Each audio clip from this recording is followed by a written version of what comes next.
Well, hello, boys and girls. Hey, Chapter 5 of Buckeye Wars. Thank you for sticking with me through this series. I think you'll find it entertaining. I've got loads of stories. Chapter 5. My buddy had what do they call those things? Um, like scuba divers have a spear gun? Yeah, he got himself a spear gun. And we lived within bicycling distance from the local lake, which we were in DORADO Hills, so it was Folsom Lake. And we would go down to Brown's Ravine, and as young adults, we'd spend all day down there.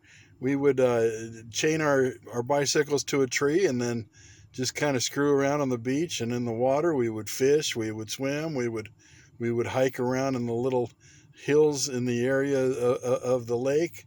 We just have a ball. Anyway, my buddy my buddy had a spear gun, and we would swim around.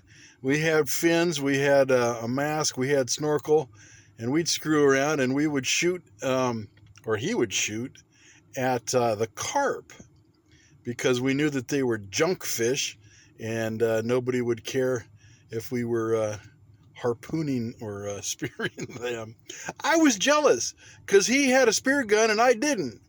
But I had a bunch of old golf clubs in the garage that I don't know if they belonged to my dad or what the hell, but nobody was using them and nobody cared anything about them. So I took a hacksaw and I lopped the head off of one of those golf clubs. So I now had a spear, sharp as a dickens, and I took that with me, and I'd swim around, and there was fish everywhere. I mean, a little bluegill, a little bass, but they were quick. I couldn't even get close enough to try to poke at them with my stick. Well, not stick, but a golf club, metal shanked golf club with a handle on it that had the head of the golf club lopped off because I had a trusty hacksaw, and it was sharp. Damn, it was sharp.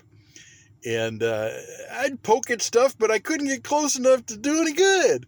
Kind of disappointed because here I'm swimming and my buddy's got a spear gun and he's getting carp because he could shoot.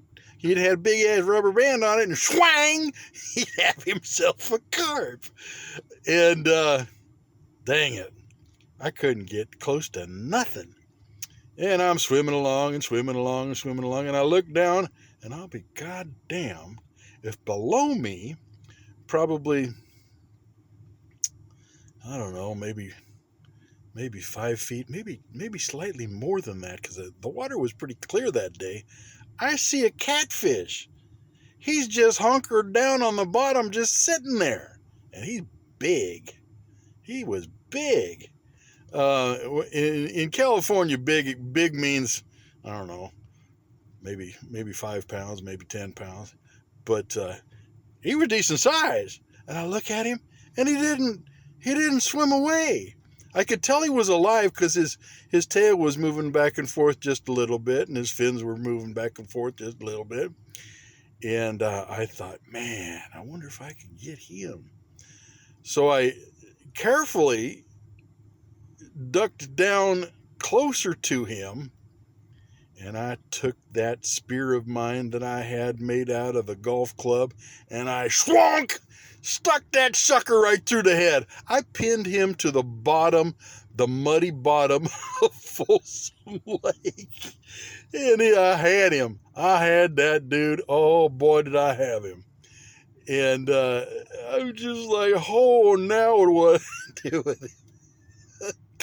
I didn't know what to do with him once I had him, but I had me a big old catfish. I pull that up, and my buddy, who's got the spear gun and has been shooting at the carp, he looks at me and he says, you know that you can't do that, right? I says, what are you talking about? He says, I'm shooting carp because they're garbage fish and nobody cares about carp, and they're not restricted, and there's no really rules about them. But a catfish, you got to have a fishing license to get a catfish. Now, we were young and we didn't need a fishing license because we weren't 16 yet. But he says, that's illegal. You can't take a catfish by poking him through the damn head. I'm like, oh my God, I'm going to get arrested over this catfish.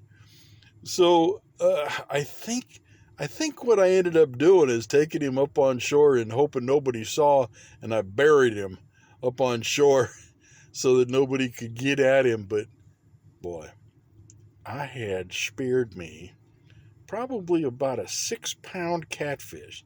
He had a head on him, just big. Anyway, thank you for listening. That's chapter 5 of Buckeye Wars.